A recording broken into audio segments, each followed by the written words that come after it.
ಮೂರನೇ ಶನಿವಾರದ ಪ್ರಯುಕ್ತ ನಾವೆಲ್ಲರೂ ಹಿಂಸೆ, ಅಪರಾಧ, ಅಪಘಾತಗಳ ಸಂದರ್ಭದಲ್ಲಿ ರಕ್ಷಣೆ ಮತ್ತು ಭದ್ರತೆ ಚಟುವಟಿಕೆಗಳನ್ನು ಮಾಡೋಣ. ಅವುಗಳಲ್ಲಿ 3 ಹಂತಗಳು: ಹಂತ 1 ಅರಿವು, ಹಂತ 2 ಅನುಭವ, ಹಂತ 3 ಅವಲೋಕನ. ನಾವು ಎಲ್ಲ ಗುಂಪುಗಳಿಗೂ ಮಿಂಚುಪಟ್ಟಿಗಳನ್ನು ಕೊಟ್ಟಿದ್ದೇವೆ. ಮಿಂಚುಪಟ್ಟಿಯಲ್ಲಿರುವ ವಿಷಯದ ಬಗ್ಗೆ ಗುಂಪಿನಲ್ಲಿ ಚರ್ಚಿಸಿ ಪ್ರಸ್ತುತಪಡಿಸಿ. ರಕ್ಷಣೆ ಎಂದರೇನು? ಎಷ್ಟು, ಎಲ್ಲೆಲ್ಲಿ ನೋಡಿದ್ದೀರಾ? ಗುಂಪಿನಲ್ಲಿ ಚರ್ಚಿಸಿ ಹೇಳಿ. ಪರಿಸರ ರಕ್ಷಣೆ, ರಕ್ಷಣಾ ಪಡೆ, ಸೆಕ್ಯೂರಿಟಿ ಗಾರ್ಡ್, ಭಾವನಾತ್ಮಕ,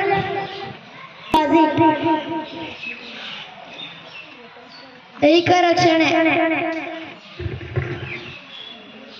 ಮನೆಯ ರಕ್ಷಣೆ, ಶಾಲೆಯ ರಕ್ಷಣೆ, ನೈತಿಕ ರಕ್ಷಣೆ, ದೇಶದ ರಕ್ಷಣೆ. ನಾವು ಇಂದು ರಕ್ಷಣೆಯ ವಿಧಗಳನ್ನು ತಿಳಿದುಕೊಳ್ಳೋಣ. ಮೊದಲನೆಯದು ದೈಹಿಕ ರಕ್ಷಣೆ, ಎರಡನೆಯದು ಭಾವನಾತ್ಮಕ ರಕ್ಷಣೆ, ಮೂರನೆಯದು ಪರಿಸರ ಸಂರಕ್ಷಣೆ. ದೈಹಿಕ ರಕ್ಷಣೆ: ಆರೋಗ್ಯಕರ ಆಹಾರ, ಉಡುಪು ಮತ್ತು ವಸತಿ ಇವುಗಳು ನಮಗೆ ಕಾಯಿಲೆಗಳಿಂದ ಹಾಗೂ ಮಳೆ, ಗಾಳಿ, ಬಿಸಿಲುಗಳಿಂದ ರಕ್ಷಣೆ ನೀಡುತ್ತವೆ. ಸಂರಕ್ಷಣಾ ನಿಯಮಗಳನ್ನು ಪಾಲಿಸುವುದರಿಂದ ದೈಹಿಕ ಹಲ್ಲೆ, ಹಿಂಸೆ, ನಿಂದನೆಗಳಿಂದ ರಕ್ಷಣೆ ಪಡೆಯಬಹುದು. ಬೇರೆಯವ್ರಿಗೆ ನಾವು ಹಿಂಸೆ ಮಾಡಬಾರ್ದು. ನಿಂದನೆ ಅಂದರೆ ಬೇರೆಯವ್ರನ್ನ ಕೀಳಾಗಿ ನೋಡಬಾರ್ದು, ಮತ್ತೆ ಅವ್ರ ಕಪ್ಪು ಅವ್ರ ಬಿಳಿ ಅಂತ ಇದು ಮಾಡಬಾರ್ದು ಸರ್. ಭಾವನಾತ್ಮಕ ರಕ್ಷಣೆ: ಆತ್ಮೀಯತೆ, ಇನ್ನೊಬ್ಬರ ಪ್ರೀತಿಗೆ ಪಾತ್ರರಾಗನನ್ನು ಸ್ವೀಕರಿಸುವ ಭಾವನೆ, ಕುಟುಂಬ ಸದಸ್ಯರೊಂದಿಗೆ, ಸ್ನೇಹಿತರೊಂದಿಗೆ ಮತ್ತು ಸಹಚರರೊಂದಿಗೆ ಆರೋಗ್ಯಕರ ಸಂಬಂಧ ಹೊಂದಿರುವುದು. ರಕ್ಷಣೆ ಎಂದರೆ ನಮ್ಮ ಮನಸ್ಸನ್ನು ಸುರಕ್ಷಿತವಾಗಿರುವುದು, ದುಃಖ ಮತ್ತು ಕೋಪವನ್ನು ಸರಿಯಾಗಿ ಹೇಳಿಕೊಳ್ಳುವುದು, ಒತ್ತಡ ಬಂದಾಗ ಹಿರಿಯರ ಸಹಾಯ ಪಡಬೇಕು, ಸಕಾರಾತ್ಮಕ ಚಿಂತನೆ ಕೋಪವನ್ನು ಕಡಿಮೆ ಮಾಡ್ತದೆ.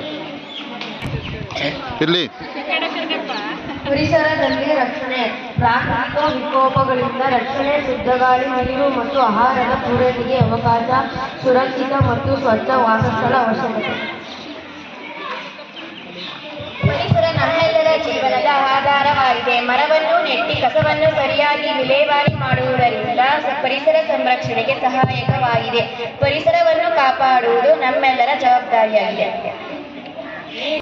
ಅದಕ್ಕೆ ಪರಿಸರವನ್ನು ಉಳಿಸುವುದು ಜೂನ್ 5 ಪರಿಸರ ಸಂರಕ್ಷಣೆಯನ್ನು ಆಚರಿಸುತ್ತೇವೆ. ವಿಶ್ವ ಪರಿಸರ ದಿನವನ್ನು ಆಚರಿಸುತ್ತೇವೆ. ನಿಮ್ಮ ಶಾಲೆಗೆ ಹೊಸದಾಗಿ ಮಣಿಪುರದ ವಿದ್ಯಾರ್ಥಿ ದಾಖಲೆ ಆಗಿರುತ್ತಾನೆ. ಅದೇ ತರಗತಿಯ ಕೆಲವು ವಿದ್ಯಾರ್ಥಿಗಳು ಅವನನ್ನು ಸಣ್ಣ ಕಣ್ಣಿನವ, ಪರದೇಶಿ ಎಂದು ರೇಗಿಸುತ್ತಿರುತ್ತಾರೆ. ಕೊಟ್ಟಿರುವ ಸನ್ನಿವೇಶಗಳಲ್ಲಿ ಯಾರಿಗಾದರೂ ಅಪಾಯವಿದೆ? ಯಾವ ಸೂಕ್ತ ನಿರ್ಣಯವನ್ನು ತೆಗೆದುಕೊಳ್ಳುವಿರಿ? ಈ ಸಂದರ್ಭವನ್ನು ನೀವೇ ನಿಭಾಯಿಸುವಿರಾ? ನಿಮಗೆ ಇತರರ ಸಹಾಯದ ಅವಶ್ಯಕತೆ ಇದೆ ಎಂದು ಅನಿಸುತ್ತದೆ. ಹೌದಾದರೆ ಏಕೆ? ಅಂತಹ ಸಂದರ್ಭಗಳನ್ನು ತಡೆಯಬಹುದೇ? ಮಣಿಪುರದಿಂದ ಬಂದ ವಿದ್ಯಾರ್ಥಿಗೆ ತೊಂದರೆ ಇದೆ, ಗಮನಕ್ಕೆ ತರುವುದು. ವಿಷಯಲ್ಲಾದರೂ ಯಾರನ್ನಾದರೂ ರೇಗಿಸಬಾರದು. ರೇಗಿಸಿದರೆ ಅವರಿಗೆ ಭಾವನಾತ್ಮಕ ತೊಂದರೆ ಉಂಟಾಗಬಹುದು. ಮನೆಯಲ್ಲಿ ನೀವು ಮತ್ತು ನಿಮ್ಮ ಸ್ನೇಹಿತರ ರಾಸಾಯನಿಕ ಪ್ರಯೋಗವನ್ನು ಮಾಡಲು ನಿರ್ಧರಿಸುತ್ತೀರಿ. ಆಗ ಆಕಸ್ಮಿಕವಾಗಿ ನಿಮ್ಮ ಸ್ನೇಹಿತ ಕೈ ಸುಟ್ಟುಕೊಳ್ಳುತ್ತಾನೆ. ಅವನು ನೋವಿನಿಂದ ನರಳುತ್ತಿರುತ್ತಾನೆ. ಈ ವಿಷಯ ಪೋಷಕರಿಗೆ ಗೊತ್ತಾದರೆ ಇಬ್ಬರಿಗೂ ಶಿಕ್ಷೆಯಾಗುವುದೆಂದು ನಿಮಗೆ ಭಯವಾಗುತ್ತದೆ. ಕೊಟ್ಟಿರುವ ಸನ್ನಿವೇಶಗಳಲ್ಲಿ ಯಾರಿಗಾದರೂ ಅಪಾಯವಿದೆ? ಇಂತಹ ಸಂದರ್ಭವನ್ನು ಯಾವ ಸೂಕ್ತ ನಿರ್ಣಯ ತೆಗೆದುಕೊಳ್ಳುವಿರಿ? ಈ ಸಂದರ್ಭವನ್ನು ನೀವೇ ನಿಭಾಯಿಸುವಿರಾ? ಇತರರ ಸಹಾಯದ ಅವಶ್ಯಕತೆ ಇದೆಯೇ ಎಂದು ಅನಿಸುತ್ತದೆ. ಹೌದಾದರೆ ಏಕೆ? ಇಂತಹ ಸಂದರ್ಭವನ್ನು ತಡೆಯಬಹುದೇ? ಕೈಸುಟ್ಟುಕೊಂಡ ವಿದ್ಯಾರ್ಥಿಗೆ ಪ್ರಥಮ ಚಿಕಿತ್ಸೆಯನ್ನು ಮಾಡಿ ನಂತರ ಪೋಷಕರಿಗೆ ತಿಳಿಸಿ ಕ್ಷಮೆಯನ್ನು ಕೇಳಬೇಕು. ನಾವು ರಾಸಾಯನಿಕ ಪ್ರಯೋಗ ಮಾಡುವಾಗ ಪರಿಣಿತಿ ಮಾರ್ಗದರ್ಶಕರ ಸಹಾಯ ಪಡೆಯಬೇಕು.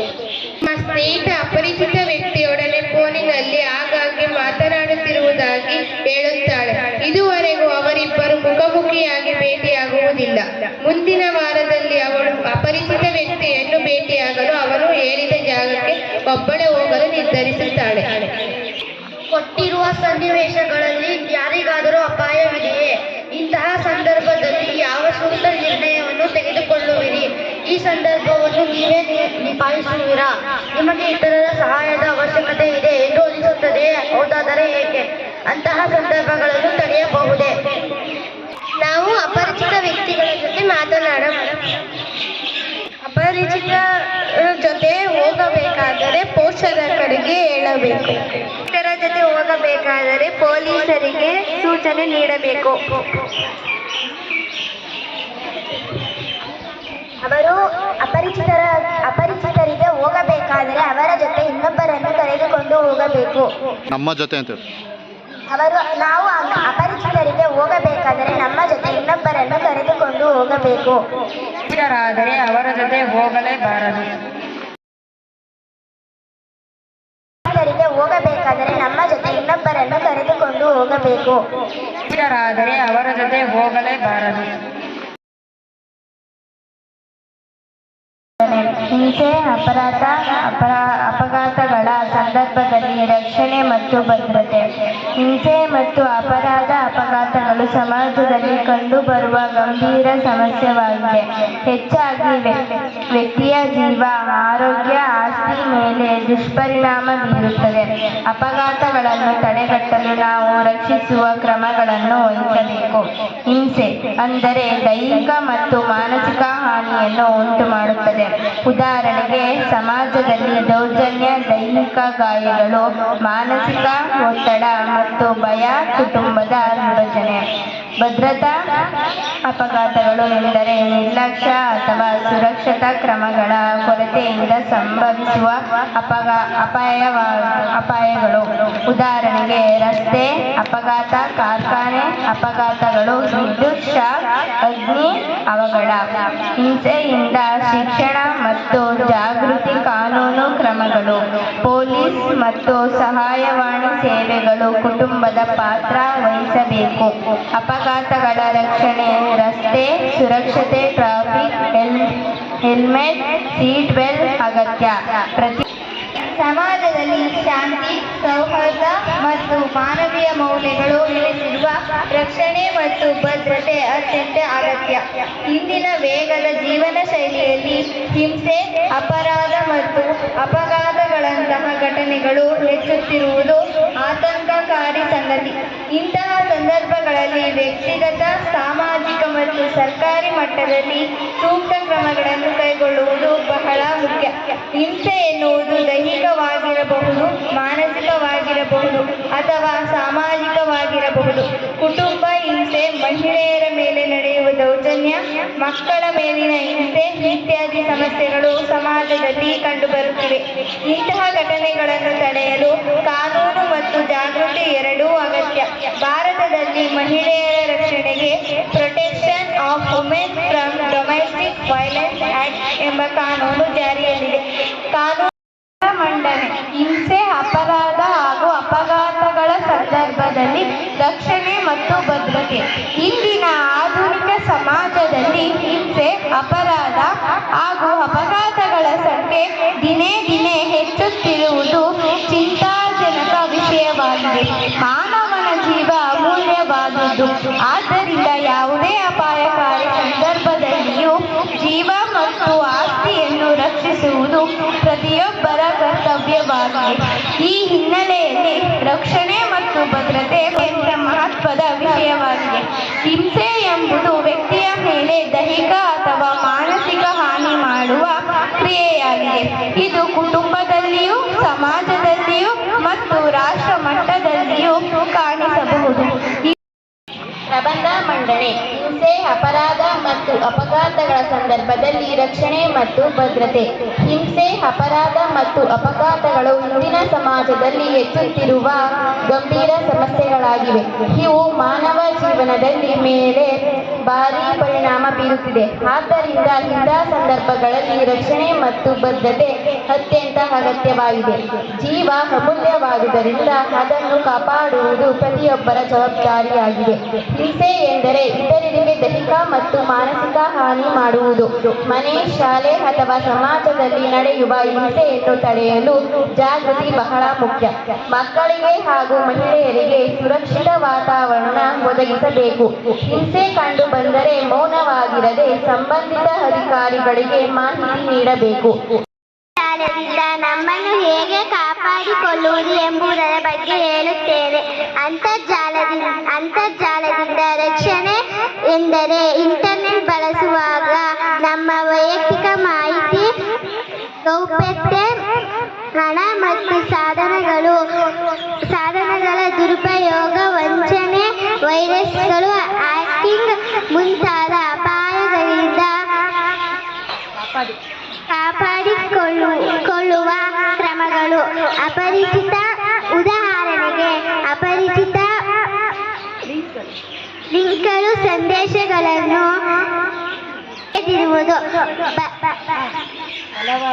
ಬಲವಾದ ಪಾಸ್ವರ್ಡ್ ಬಳಸುವುದು, ವೈಯಕ್ತಿಕ ಮಾಹಿತಿ, ಮೊಬೈಲ್ ಸಂಖ್ಯೆ, ಬ್ಯಾಂಕ್ ವಿವರಗಳನ್ನು ಹಂಚಿಕೊಳ್ಳದಿರುವುದು.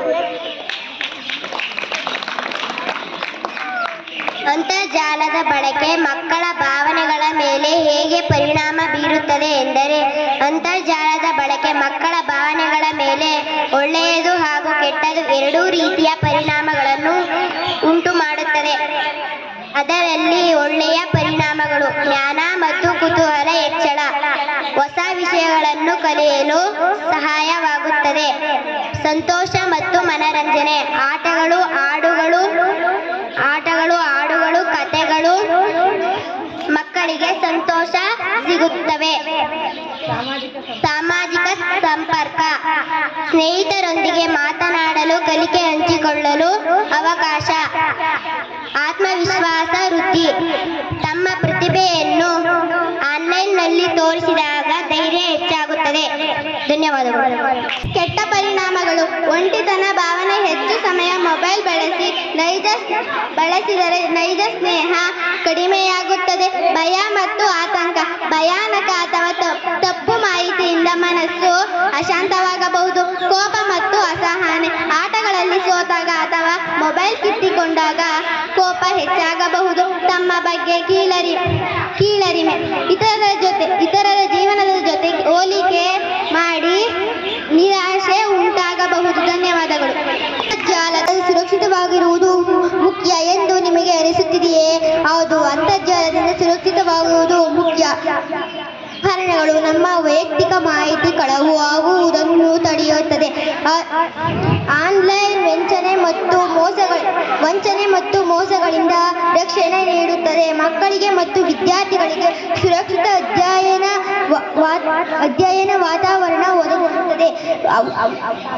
ಸಾಧನಗಳು: ಮೊಬೈಲ್, ಕಂಪ್ಯೂಟರ್ ವೈರಸ್ಗಳಿಂದ ಸುರಕ್ಷಿತವಾಗಿರುತ್ತದೆ.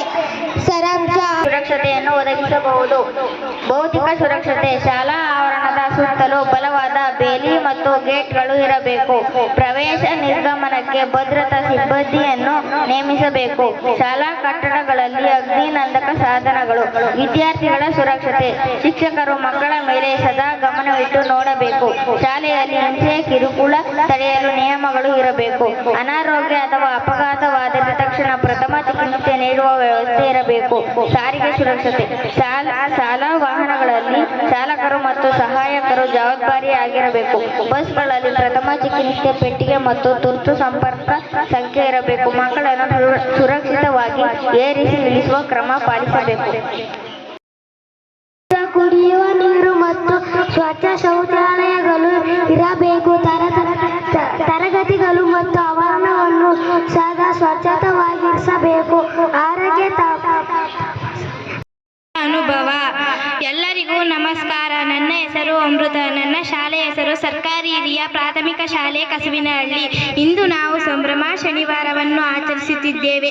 ಆದ್ದರಿಂದ ಹಿಂಸೆ ಹಾಗೂ ಅಪಘಾತಗಳ ಸಂದರ್ಭದಲ್ಲಿ ರಕ್ಷಣೆ ಹಾಗೂ ಭದ್ರತೆಯನ್ನು ಹೇಗೆ ಕಾಪಾಡಿಕೊಳ್ಳುವುದು ಎಂಬುದರ ಬಗ್ಗೆ ನಾನು ಮತ್ತು ನನ್ನ ಸಹಪಾಠಿಗಳು ಒಂದು ಕಿರುನಾಟಕದ ಮುಖಾಂತರ ತಿಳಿಸುತ್ತೇವೆ. ದೃಶ್ಯ 1 ಹಿಂಸೆ ಕೌಟುಂಬಿಕ ದೌರ್ಜನ್ಯ. ನನ್ನ ಸೊಸೆ ಅದೇನ್ ಮಾಡ್ತಾಳೋ ಏನೋ, ಅದೇನ್ ಬಿದ್ದಿದ್ದಾಳೋ. ಓ ಇಲ್ಲೇ ಫೋನ್ ನೋಡ್ತಾ ಕೂತಿದ್ದಾಳೆ.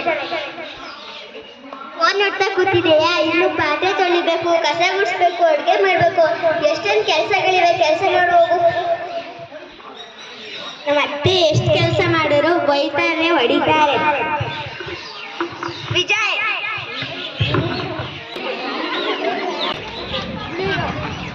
ಹಾಯ್ ಬಾವೆ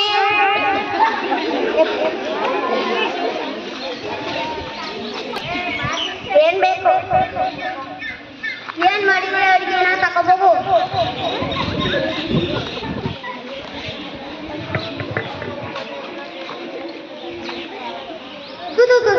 ಹುಳಿ ಇಲ್ಲ, ಉಪ್ಪು ಇಲ್ಲ, ಖಾರ ಇಲ್ಲ. ಏನ್ ಅಡುಗೆ ಮಾಡಿದ್ರೆ ನೀನೇ ತಿನ್ನು ಹೋಗು.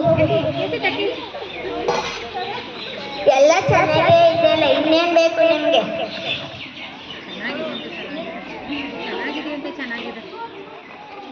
ಹಾ ಚೆನ್ನಾಗಿದೆ ಅಂತೆ. ಚೆನ್ನಾಗಿದೆ ಏನು ಚೆನ್ನಾಗಿಲ್ಲ, ಎಲ್ಲ ಚೆನ್ನಾಗೇ ಇದೆ. ನಮ್ಮ ಅಪ್ಪ ಅಮ್ಮ ವರದಕ್ಷಿಣೆ ಕೊಟ್ಟಿಲ್ಲ ಅಂತ ನನ್ ಮೇಲೆ ಬಿಟ್ಟಿದ್ದೀರಾ? ಕೋಪನೇ ಇಲ್ಲ ಏನೇ? ನಂಗೆ ಮಾತಾಡ್ತಿದೀಯಾ?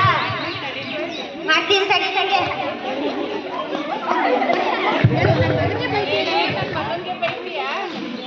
ನಂಗೆ ಬೈತೀಯಾ?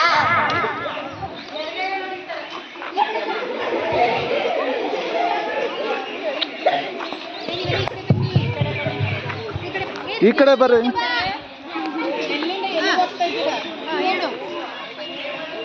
ಹಲೋ ಪೊಲೀಸ್, ಎಲ್ಲಿ ಹೇಳಿ? ಇಲ್ಲಿ ನಮ್ಮ ಅತ್ತೆ ಮತ್ತು ನಮ್ಮ ಗಂಡ ಹೊಡಿತಿದ್ದಾರೆ, ಬೈತಿದ್ದಾರೆ. ಬನ್ನಿ. ಸರಿ.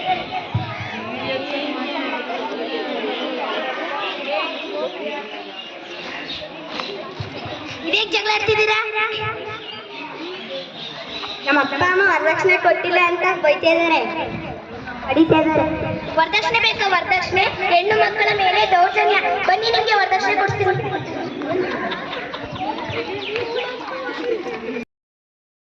ಎರಡು ಅಪಘಾತ.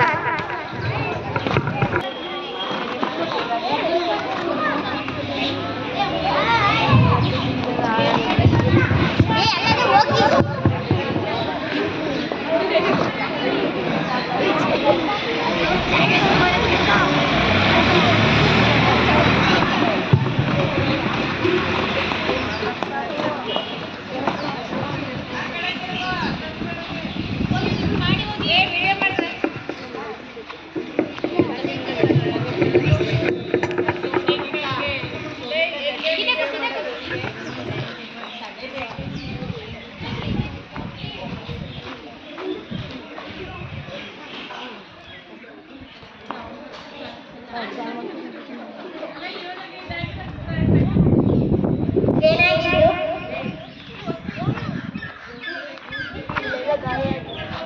ಎಲ್ಲ ಗಾಯ ಆಗಿದೆ.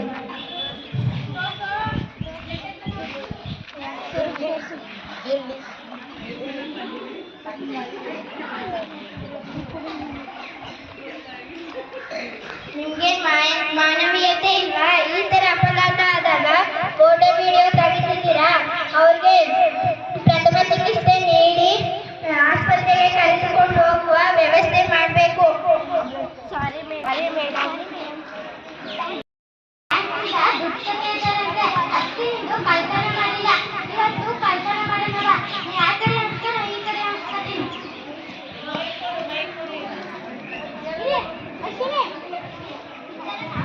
ಹೊಂದ್ಕೊಳ್ರ ಇರೋ.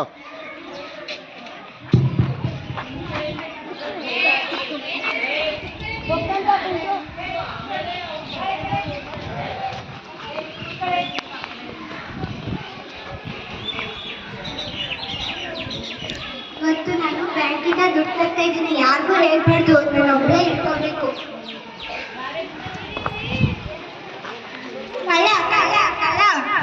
ಏಯ್ ಓಡಿ ಓಡಿ.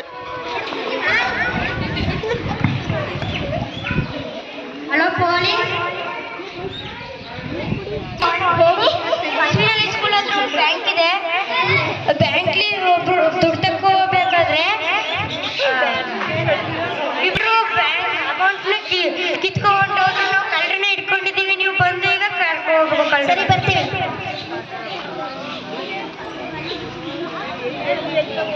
ಕಳ್ತನ ಮಾಡ್ತೀರಾ? ಕಳ್ತನ ಸ್ಟೇಷನ್ ಬನ್ನಿ, ನಿಮ್ಗೆ ಕಳ್ತನ ಮಾಡಿಸ್ತೀರಿ. ಮೂರನೇ ಹಂತ ಅವಲೋಕನ. ಹಿಂಸೆ ಬೇಡ, ಶಾಂತಿ ಬೇಕು. ಕಾನೂನು ಪಾಲನೆ, ನಾಗರಿಕರ ಗೌರವ.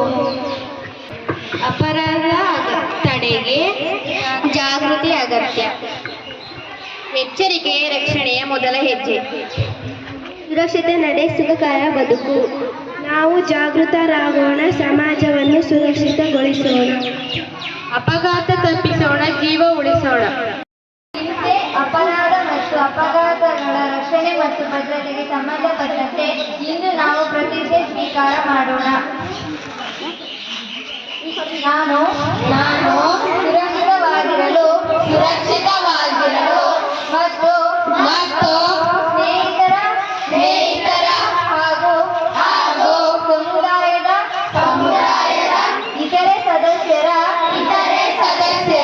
ಹಿತಕ್ಕಾಗಿ ಕೆಳಕಂಡಂತೆ ಪ್ರತಿಜ್ಞೆ ಮಾಡುತ್ತೇನೆ. ಮನೆಯಲ್ಲಿ, ಶಾಲೆಯಲ್ಲಿ ಮತ್ತು ಇತರೆ ಸ್ಥಳಗಳಲ್ಲಿ ಚೂಪಾದ ಇತರೆ ಹಾನಿಕಾರಕ ವಸ್ತುಗಳಿಂದ ದೂರವಿರುತ್ತೇನೆ. ಮನೆಯಲ್ಲಿ, ಶಾಲೆಯಲ್ಲಿ ಮತ್ತು ಇತರೆ ಎಲ್ಲ ಸ್ಥಳಗಳಲ್ಲಿಯೂ ಸುರಕ್ಷತೆ ನಿಯಮಗಳನ್ನು ಪಾಲಿಸುತ್ತೇನೆ. ಅಪಾಯದ ಸಂದರ್ಭಗಳು ಎದುರಾದಾಗ ಪರಿಸ್ಥಿತಿಯನ್ನು ಎದುರಿಸಲು ಪೋಷಕರ, ಶಿಕ್ಷಕರ ಹಾಗೂ ಇತರ ಹಿರಿಯರ ಗಮನಕ್ಕೆ ತಂದು ಮಾರ್ಗದರ್ಶನ ಪಡೆಯುತ್ತೇನೆ. ಅಪರಿಚಿತರಿಂದ ದೂರವಿರುತ್ತೇನೆ ಮತ್ತು ಯಾರಿಗೂ ದೈಹಿಕ ಮಾನಸಿಕ ಹಿಂಸೆ ನೀಡುವುದಿಲ್ಲ. ಫೆಬ್ರವರಿ ತಿಂಗಳ 3ನೇ ವಾರದಂದು ಸಂಭ್ರಮ ಶನಿವಾರವನ್ನು ನಮ್ಮ ಶಾಲೆಯಲ್ಲಿ ಆಚರಿಸಿದ್ದೇವೆ. ಈ ಸಂಭ್ರಮ ಶನಿವಾರದ ವಿಷಯ ಹಿಂಸೆ, ಅಪರಾಧ ಮತ್ತು ಅಪಘಾತಗಳ ಸಂದರ್ಭದಲ್ಲಿ ರಕ್ಷಣೆ ಮತ್ತು ಭದ್ರತೆಯನ್ನು ಹೇಗೆ ಮಾಡಿಕೊಳ್ಳಬೇಕು ಎಂಬ ವಿಷಯದ ಬಗ್ಗೆ ಇದ್ದಿದ್ದು. ಆ ವಿಷಯವನ್ನ ಇಂದು ಮಕ್ಕಳು ನಿಜವಾಗ್ಲೂ ಅರಿವು, ಅನುಭವ, ಅವಲೋಕನದ ಮುಖಾಂತರ ತುಂಬಾ ಚೆನ್ನಾಗಿ ಮಕ್ಕಳ ಪ್ರಸ್ತುತಪಡಿಸಿದ್ದೀರಾ. ಈ ಕಾರ್ಯಕ್ರಮದ ಉದ್ದೇಶ ಇಷ್ಟೇ, ನಮ್ಮನ್ನ ನಾವು ಹೇಗೆ ರಕ್ಷಣೆ ಮಾಡ್ಕೊಳ್ಬೇಕು, ಆ ರಕ್ಷಣೆ ಮಾಡ್ಕೊಳ್ಳುವಂತಹ ಸಂದರ್ಭದಲ್ಲಿ ಆ ರಕ್ಷಣೆಯನ್ನ ಹೇಗೆ ಕೌಶಲ್ಯಭರಿತವಾಗಿ ಒದಗಿಸ್ಕೊಳ್ಬೇಕು ಅನ್ನೋದೇ ಈ ಕಾರ್ಯಕ್ರಮದ ಮುಖ್ಯ ಉದ್ದೇಶ. ಅದರ ಜೊತೆಗೆ ಅಸುರಕ್ಷತೆ ಉಂಟಾದಂತಹ ಸಂದರ್ಭದಲ್ಲಿ ನಾವು ಯಾವುದೇ ರೀತಿಯ ಭಯವನ್ನ ಪಡೆದನೆ ಆ ಸಂದರ್ಭವನ್ನ ವಿಶ್ಲೇಷಣೆ ಮಾಡಿ ಕೋಪ ಮತ್ತು ಭಯದ ಭಾವನೆಗಳನ್ನ ಹೇಗೆ ಹತೋಟಿಲಿಟ್ಕೋಬೇಕು ಎನ್ನುವ ಒಂದು ಕಲೆಯನ್ನ ನಾವು ಕರಗತ ಮಾಡ್ಕೊಳ್ಳೋದೇ ಈ ಕಾರ್ಯಕ್ರಮದ ಒಂದು ಉದ್ದೇಶ. ಈ ಕಾರ್ಯಕ್ರಮವನ್ನ ತುಂಬಾ ಚೆನ್ನಾಗಿ ಅಚ್ಚುಕಟ್ಟಾಗಿ ಮಾಡಿದಿರ ಮಕ್ಕಳ. ನಿಮ್ಮನ್ನ ತಯಾರಿಸಿದಂತಹ ಈ ಕಾರ್ಯಕ್ರಮಕ್ಕೆ ನಿಮ್ಮನ್ನೆಲ್ಲರನ್ನೂ ಪ್ರಿಪೇರ್ ಮಾಡಿದಂತಹ ನನ್ನ ಶಾಲೆಯ ಎಲ್ಲ ಶಿಕ್ಷಕ ವೃಂದಕ್ಕೆ ಹಾಗೂ ನಿಮಗೆ ಪೂರಕವಾದಂತಹ ಧನ್ಯವಾದಗಳು.